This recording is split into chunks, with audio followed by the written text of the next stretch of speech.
မြောင်လေးကအာဝူလာစားရတယ်ဗျာ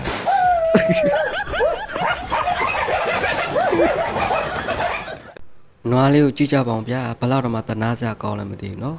သူ့အမေကိုတများယူသွားတာတဲ့ဗျာတောင်းပန်ရှာတယ်နော်ကြည့်ကြပါဗျာဘလောက်တနာစရာကောင်းချင်းပါ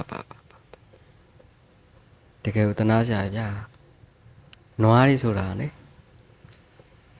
သူကတများတော့မတော့နော်အရင်အကူရပါဗျာနွားလေးဆိုတာလေ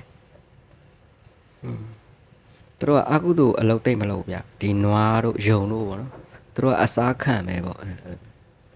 သူတို့ဘဝတွေရတယ်ကောင်းတော့ပေါ့နော်တချို့ဘဝတွေရှားတော့မကောင်းဖားတို့ပါတော့တမတတ်တဲ့ခါကျရင်နောက်ဘဝကျတာငရေတွေပါကြာတတ်တယ်သူကြတော့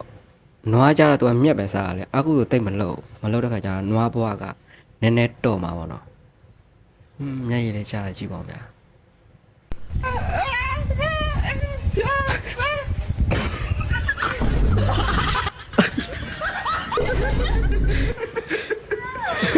Look at this mess. You did this, didn't you?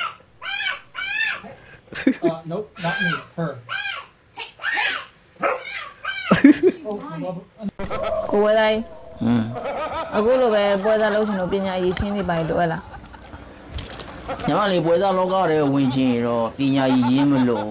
လက်တညာတဘလောင်းပလဲပြိုးတက်ပြီးတော့ဂျဘိုးကိုလိတ်ပြအောင်ပြိုးတက်ရပြီနော်ဒါပဲလို့တယ်ကိုတို့လောကဒါမိပဲကျန်တော့မလို့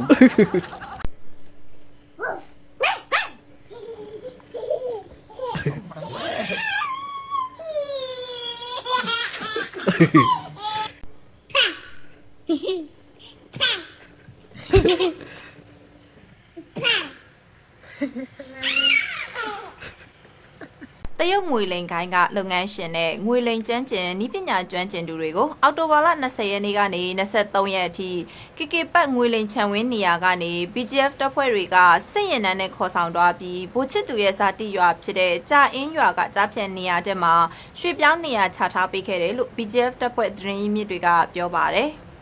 ဒါအပြင် KK ပတ်နေရာကတရုတ်အပါအဝင်ငွေလိမ်လုပ်ငန်းဆက်ပြီးလုပ်ကင်ချင်သူလုပ်သမားတွေကို BGF ပိုတင်ဝင်းပိုင်နဲ့ UK ချားပြန်ခြံဝင်းနဲ့ရဲစခန်းပေးက Starlight Hotel ဘက်ကိုရွှေ့ပြောင်းပေးထားတာအပြင် BGF ပိုမုတ်တုံဂိတ်ဝင်းထဲကကြားဖြတ်အဆောင်တွေကို BGF တွေကကားတွေနဲ့ရွှေ့ပြောင်းတည်ဆောင်ခေါ်ယူသွားတယ်လို့သိရပါတယ်ရှင်